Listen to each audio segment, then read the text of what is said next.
Wonderful. Why, if our scarecrow bat can't do that.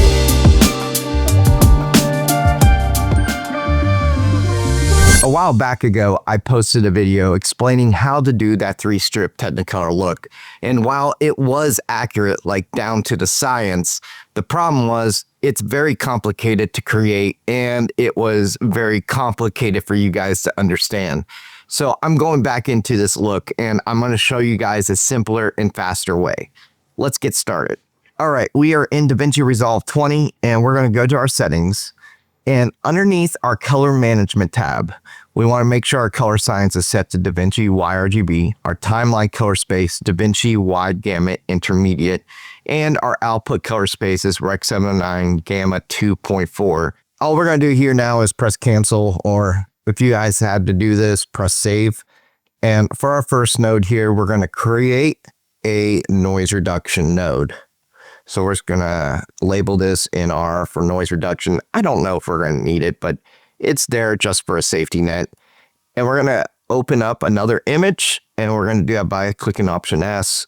And we're going to do CST and we'll do CSTN. So this is our CSTN, our color space transform in, because we are going to be working on DaVinci wide gamut and we're going to be creating that sandwich, right? And then this one's going to be our CST out. Okay. On this node, we're going to go into effects and we're just going to go down to color space transform. And seeing that this was shot on the RE Alexa Mini, we shot an RE wide gamut 3, RE log C3. And we're just going to bring this into DaVinci wide gamut, DaVinci intermediate. On this node here, we're going to go into color space transform and we're going to go to DaVinci wide gamut and we're going to go to DaVinci intermediate and we're going to click on Rec 709 and we're going to click on Gamma 2.4. Tone mapping, we'll do use custom max input and I'm going to put this to 10,000 nits.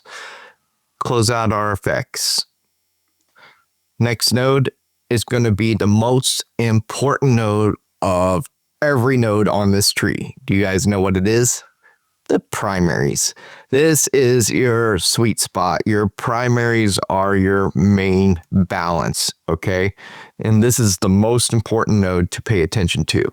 Now, if you're looking at this image right now, I mean, it looks really good right off the bat, right? I mean, it's very clean.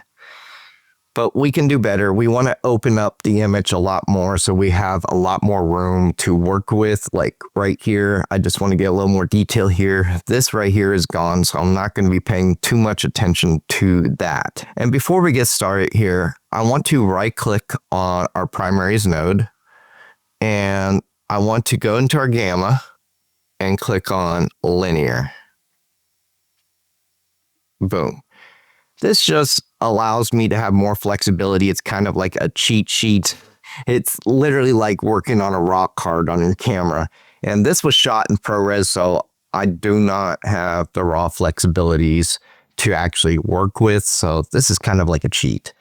And since we're working on a raw, we're going to be primarily focusing on our gain, our pivot, and our contrast. We're going to set our contrast to 0.335 maybe. And just open up this area. This is what I'm paying attention to right now. I don't want it too flat, so maybe like around the 980 would be suffice for this. And what I'm going to do is I'm going to pay attention to my shadows mainly. I want to bring this into the blacks that we need it to be, and I'm just going to use my gain to do so. So I'm just going to be paying attention to right around here. And I'm just going to try to balance this off just a little. Okay, something like that.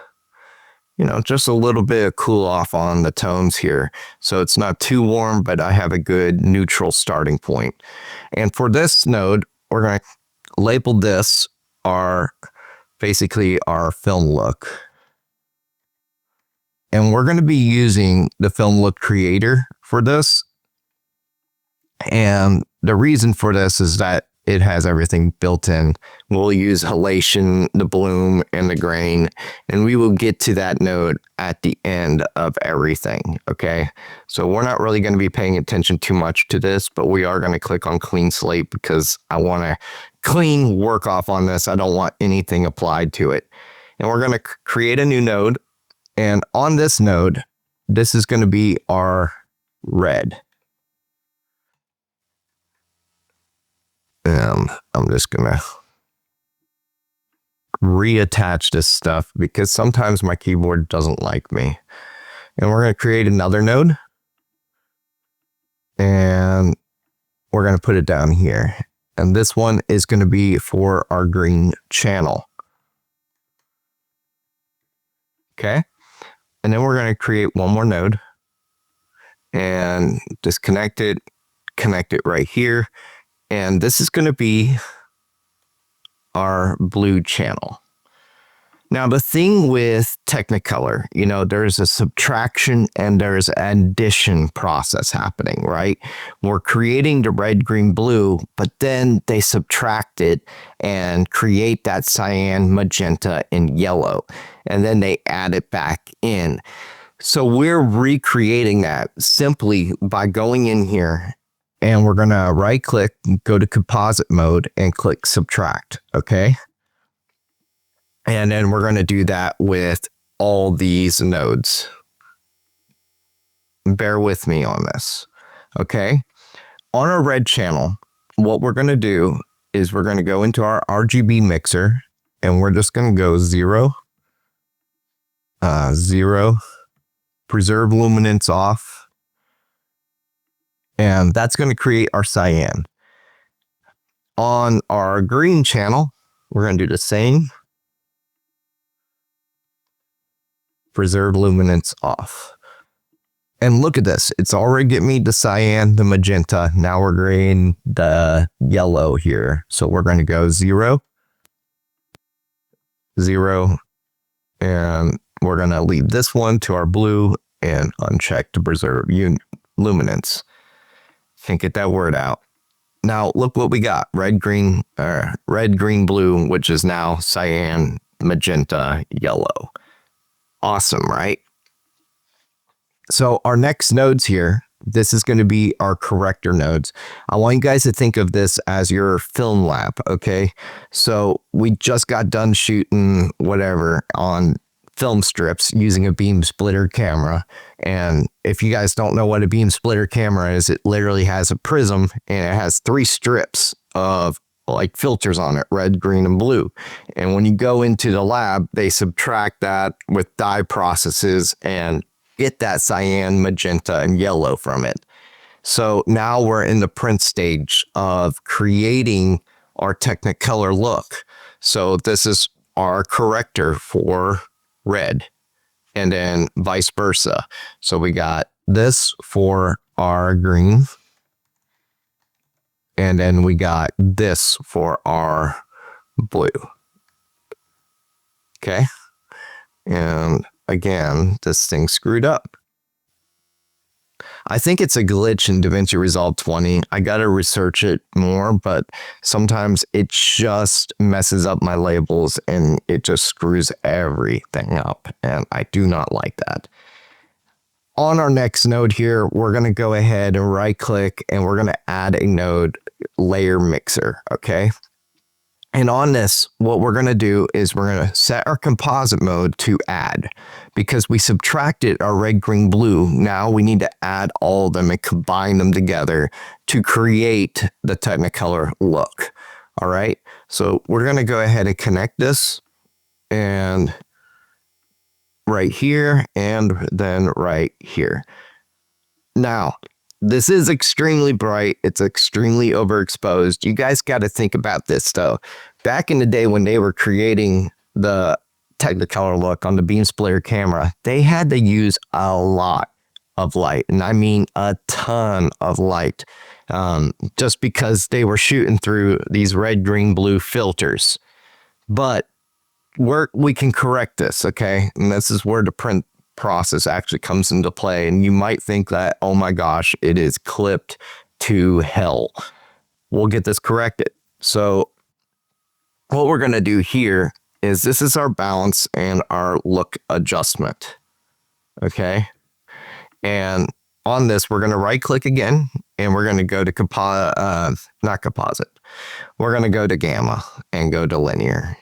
And this will basically create another sandwich for me. Okay. Because we got this as linear and this as linear. So think of it like linear in, linear out, and then our master, which is our, DaVinci Wide Gamut Direct 709. And on here, we're just going to bring down our overall balance, and we'll correct everything else using our correction nodes here. So for our red, I want you guys to pay attention to what's going to happen here, because it's kind of like working on HSB values, if that makes sense. So if I go in here and I subtract it, look what's happening. It's creating more red. Okay. And if I bring it up, look what's happening. It's the opposite. And if you pay attention to the vector scopes, you will notice what's happening as well. Okay. Same with the waveform. You're going to see more red getting introduced or more cyan kind of green being introduced. And we're just going to balance this off, find where we're happy with it. Same with our magenta. Introduce a little bit more green. I really want to push this down here and get this somewhat balanced. Something like that. Okay. And we're going to go back into our look adjuster node. And we really just want to dial in where we need to be. Okay.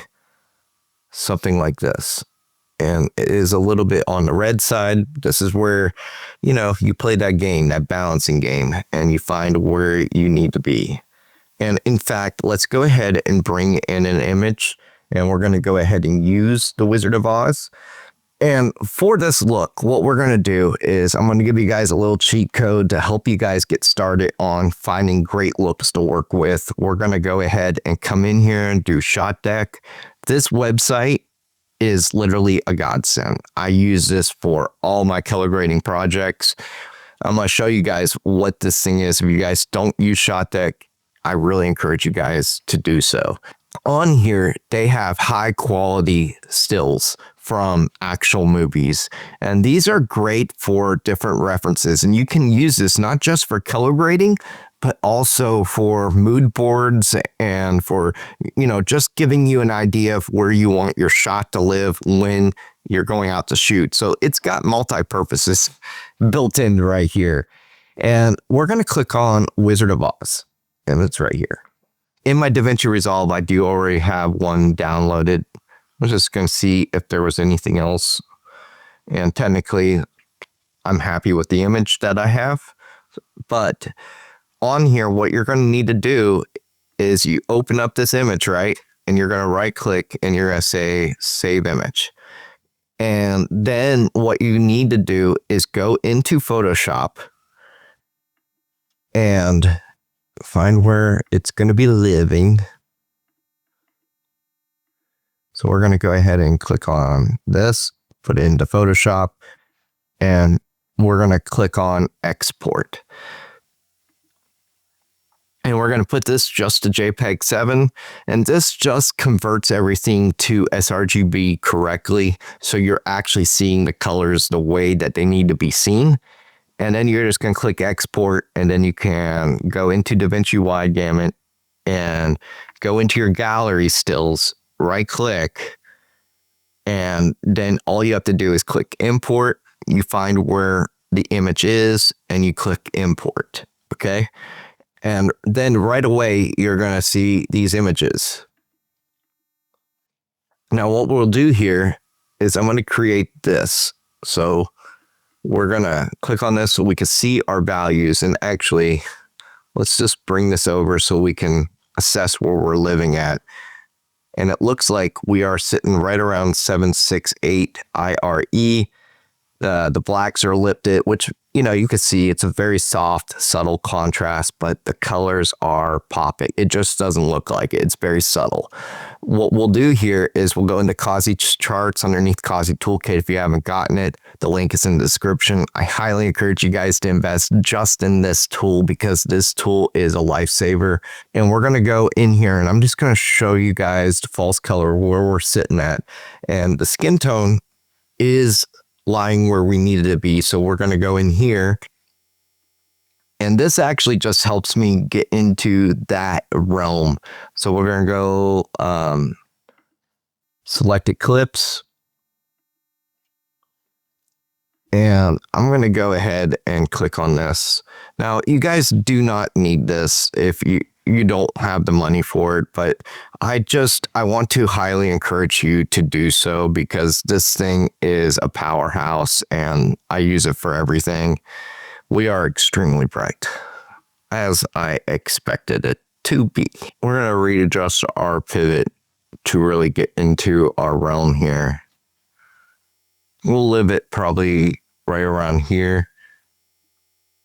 We're going to go ahead and balance this off a little, bring up our lift.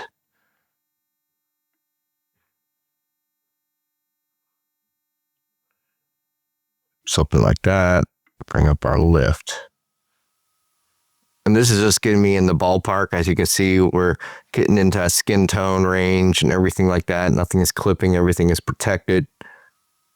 And I'm not even playing around with my gamma on this. I'm just messing with the gain and the lift just to get into that realm of where we need to go. Okay.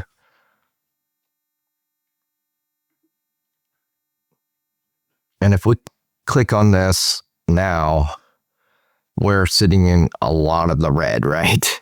Which we can correct it. We're going back into our correction node. And what I'll do here is select the still images and just looking at our skin tone here. And as you can see right now, we're getting right into that realm where we need to be, where we need to live, okay? We're going into our green just to correct it a little bit more. And then on our blue, create some more yellow. Something like that. I mean, look at this. Our skin tone is almost lining up. It's almost dead perfect, right? This is the simple way of doing this. And you can even look at my vector scope. I mean, look at this. This is where we're living, okay? This is what we're working with. And it's almost like dead on where we need to be. Like we really don't need to do too much more. And this is starting to look dang good. This is almost a dead on representation of the Wizard of Oz. Look, the greens are just right where we need them to be, right? Our skin tone is dialed in. Now there isn't any yellows to really deal with anything, but I mean, look at this. This is a freaking amazing image.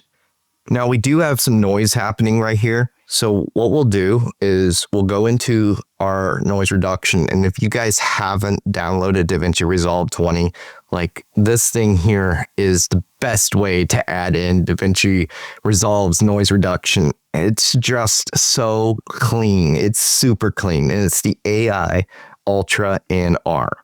And what we'll do is we'll click Analyze and we're going to go ahead and just open it up a little. And I'm mainly looking at where my reds are. And look what it does. It adds my values in no matter where we bring this, okay? And it's just super clean. Like it just takes that gunk away that we don't need it to be. And you guys can play around with this a little bit more. This is just where we're sitting at. And honestly, this looks absolutely incredible, okay? We are right where we need to be. Now, Underneath our highlights, we can clean this up a little bit more, and we can click one more node right after our CSTN, and we'll go highlight. Okay. And on here, we'll go into our HDR palette, and we'll just bring this down to where I'm happy with it, maybe like around 35. And again, I don't want like an exact one-to-one match with the Wizard of Oz. I want to create my own. Of course, it's so easy to create any look that you want using this Technicolor look, okay? So we got that. Now what we need to do is put in our final polish. We're going to go back into our node tree here and click on our node that we have for our film look creator. And we select it as clean slate. The only thing that we want to do is bring in the characteristics and get away from the digital gunk. Maybe you guys like the way that it is and it's perfectly fine, you know, because you got to create it the way that you feel that the image is speaking according to the emotions. We're going to go ahead and click enable grain. And right away, you can see what's happening on our scopes here. It's creating a lot of grain, right? And I'm going to bring this down to probably like an 860 and around 240. I don't want too much grain on here. And we're going to go on to bloom. We'll bring this down and cut it in half. Maybe like a 250. Okay. And then our last one is our halation. We'll bring this down to like a 318. Something like that. And we could create a little vignette and just dial this back just ever so slightly. But, you know, in the Wizard of Oz, you can't really see the vignette, but it is there. It's very subtle. And we'll go into global blend, and I'm just going to cut this. I'm just going to bring this down to like 780-ish because I really don't want too much film grain, even though there is a lot of grain happening in that final image of the Wizard of Oz. I'm not the biggest fan of film grain, but you can see what's happening here, right? Especially right in this area. I mean, but look at this image. Super clean, and it's just absolutely incredible. And there we have it, the 3-strip Technicolor look. And, you know, honestly, this is more like 90% there. It's not like full accurate down to the science. If you guys want to see what the node tree looks like down to the science, I encourage you guys to look at it in this video right here. I go into depth on the history of Technicolor and everything like that. I mean, let's just be honest. I mean, the Technicolor look, it's legendary, right? It's what created our RGB as we know it today. And when they were filming back in the day, it was tedious. It was slow. It was very expensive to create. You know, even trying to move around these huge beam splitter cameras, I can only imagine. Like nowadays, we have what, 6 or 7 pound cameras, and back then they were like 80 to 100-pound rigs that you had to carry around. I can only imagine, you know, what you had to deal with being on a film crew back in the day when you're filming something like The Wizard of Oz. Now, let me give you guys a quick recap of what we did here, okay? So we did our CST in and our CST out, basically just converting the image to Rec 709. We did our primary balance, so that way we just opened up the image, and then we added our film look creator, but we didn't touch it at that time, right? And then we created our red, green, and blue. And then we went in here, right-clicked, and added subtract on our composite mode, right? And that was on each one. Subtract and subtract, right? And then we went in here to our RGB mixer, and we unchecked preserve luminance and made sure it was on red, green, blue. And that created our cyan, magenta, and our yellow. On here is our correction nodes for our red, green, and blue channels. And then we created a layer mixer, and we put this to add. And underneath our look adjustment, we did some minor corrections on here. And remember, this is important to add this into our linear color space underneath our gamma. So we're creating that sandwich right here, right? Next, we did our film look right here. And we just came in here and we added our subtle vignette, our halation, our bloom, and our grain. And then we just dialed it back just to blend in the whole image. And then on our highlights, we just added in a subtle highlight just to, bring back the detail and our brights. Okay. And that is it, guys. That is like literally everything. And then we ended up doing our noise reduction on our last node, which we used our AI to really analyze, what's happening in our image, and it just cleaned up everything. And that is it, guys. You now have that digital version of the 3-strip Technicolor look built right into DaVinci Resolve Studio. And we did no vintage cameras here. It was shot on a digital camera, no complicated node trees anymore. We took away that. It was just a clean, simple, faster way of recreating this look.